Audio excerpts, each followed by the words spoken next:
McDonald's overall sales were maybe not what some had hoped, but is this an international or Middle Eastern issue? Because it looked like the U.S. did pretty well.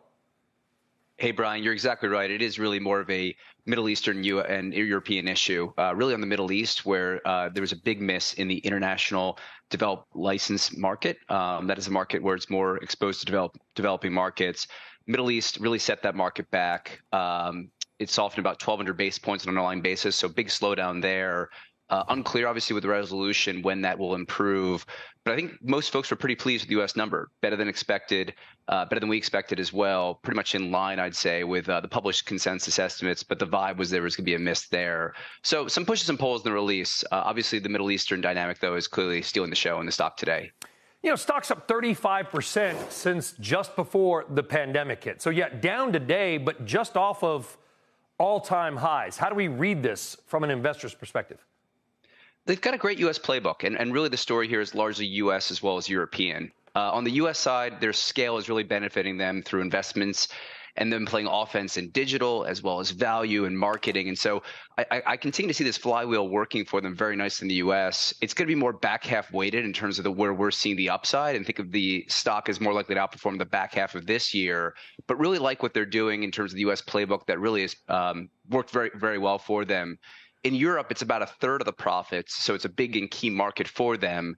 And in Europe, what we're seeing there is that overall, we're seeing pretty strong results throughout Europe with the UK, with Germany as well. It's really France is the one that's really the most challenged, where they're seeing 2 consecutive quarters where they've talked about a slowdown there.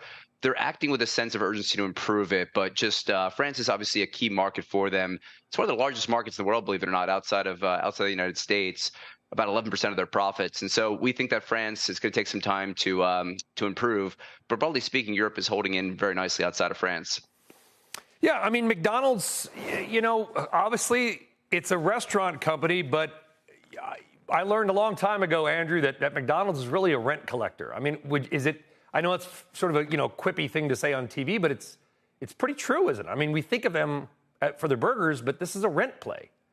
You must have seen The Founder. It's a great movie. But yes, you're absolutely right. Michael Keaton, very nice. Yeah, those blenders. One of my favorite actors. There you go. You're absolutely right. It is the heavy real estate ownership is something that they prioritize, even still, in their key markets where they continue to want to own the real estate and sublease that to the franchisees. Mm-hmm. And so you're right that, this is more of they have the really strong dynamic of the real estate ownership here. Cleaner balance sheet as a result of that relative to its peers that investors certainly value. What's the best? They hate the term fast food. They prefer QSR, quick service restaurant. What's the best fast food play, Andrew, in your coverage universe?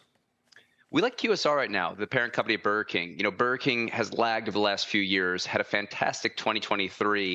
And we think they're just getting started. We think that there's a lot of plans and action for this brand on the menu side, on the marketing side, as well as less value, or I should say smarter value that they're deploying in 2024. So really like that one, while Tim Hortons in Canada continues to execute. Our number 2 pick in quick service is Domino's, where they're showing nice, where we think there's a nice turnaround story for 2024. Comps poised to accelerate there that we're pretty excited about as well. So QSR and Domino's are our favorite 2 quick service names.